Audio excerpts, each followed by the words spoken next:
Do I have weakness? I am nothing but weakness. I'm not naturally strong or fast or flexible. I'm certainly not the smartest person in the world. I get emotional over stupid things. I eat the wrong foods. I don't sleep enough. I procrastinate and I waste time. I care too much about meaningless things and not enough about important things. My ego is too big. My mind is too small, often trapped inside itself. Now, all that being said, I have a saying.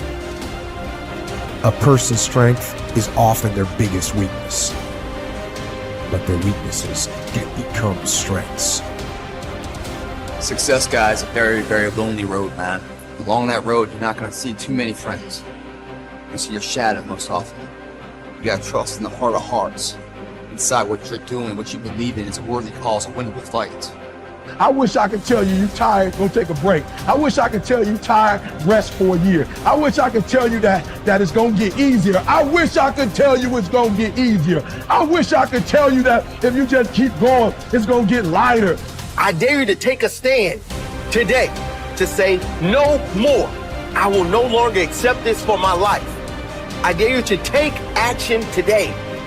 I dare you to write your goals down and get someone to hold you accountable. I dare you to hold yourself accountable. I dare you to give up everything that is keeping you from your dream, to say no to all the negative influences. I dare you to pick up a book instead of a drink. I dare you to work harder than you think you did yesterday. I dare you to prove them wrong. I dare you to prove yourself right. I dare you to stand up as a man or as a strong woman, as whoever you are, and declare that you are going to claim a bigger and better life for yourself. When you get to the point where enough is enough, when you get to the point where it hurt real bad, when you get to the point when it's over, when they're tired, when they're frustrated, when they're ready to give up, when they spent their last dime, that's when they get started. But what you cannot do is you cannot quit during the process. You cannot give up because it ain't what you see. You cannot give up. Pain is there to make you better. Without struggle, there can be no victory. And let me tell you, when you've been through pain, when you've fought for where you are, you ain't gonna let anyone take away what you got. When you've earned it and paid your dues and suffered and failed, been hurt and been down, and you get back up, when pain and struggle comes to face you again, you look it in the face and stand it down. Because you've been through too much. You're too strong now. Everything that has happened to you up until this point has made you who you are. And it will continue to mold you into who you will be. How do you overcome the suffering of life? Be a better person. That's how you do it. Well, that's hard. It takes responsibility. And I think, if you said to someone, you want to have a meaningful life? Everything you do matters.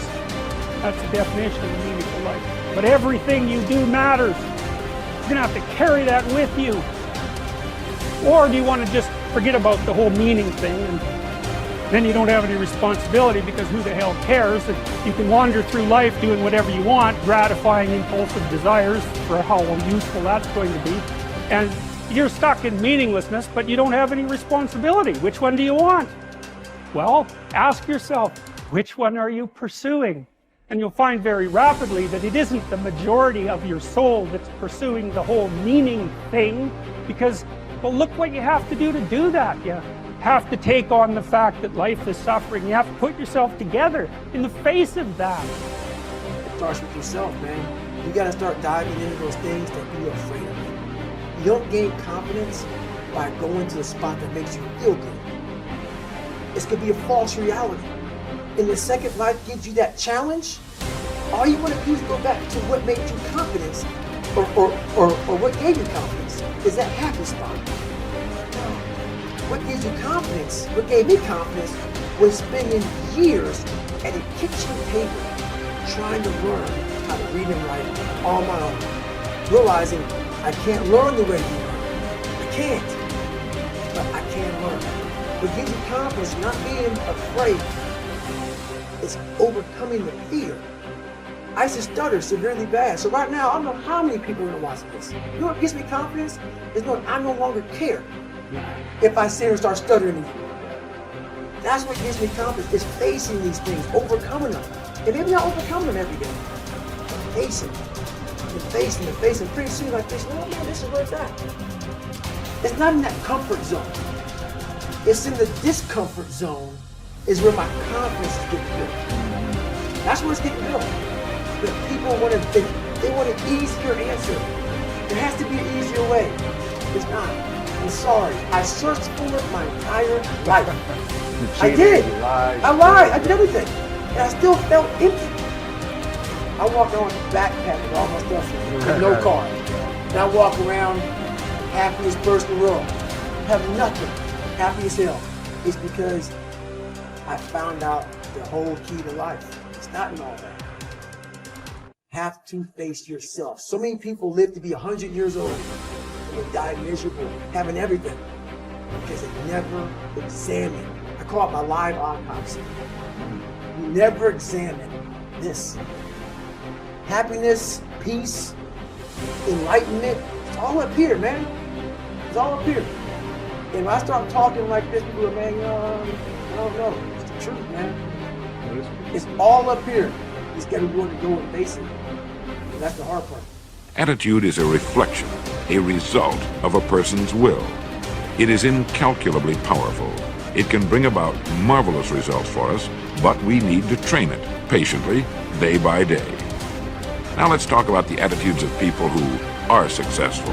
The top 5% of the people who go sailing through life from one success to another and who, even when they fail at something, shrug it off and head right out again. No matter who the person is or what he does, men and women in sales, business executives, people in all the professions, wives and mothers, students, top people in the armed forces, public servants, men and women in the service of religion, working men and women in all fields of endeavor. Wherever you find a person doing an outstanding job and getting outstanding results, you will find a person with the right kind of attitude. These people take the attitude toward themselves that they can accomplish what they set out to accomplish, that there's no good reason on earth why they can't be competent, successful. They have a healthy attitude toward themselves and, as a result, toward life and the things they want to accomplish.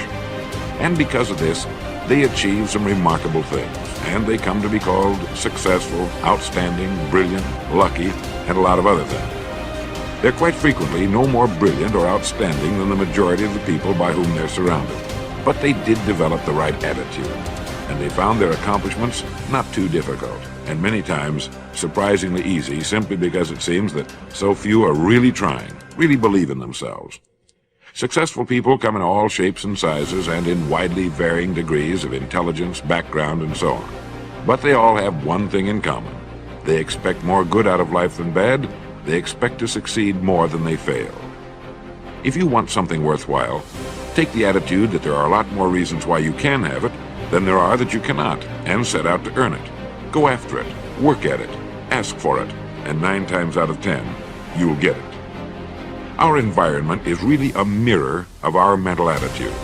If we don't like our environment, we have to change our attitude first. Your ability and willingness to discipline yourself to accept personal responsibility for your life are essential to happiness, health, success, achievement, and personal leadership. Accepting responsibility is one of the hardest of all disciplines, but without it, no success is possible.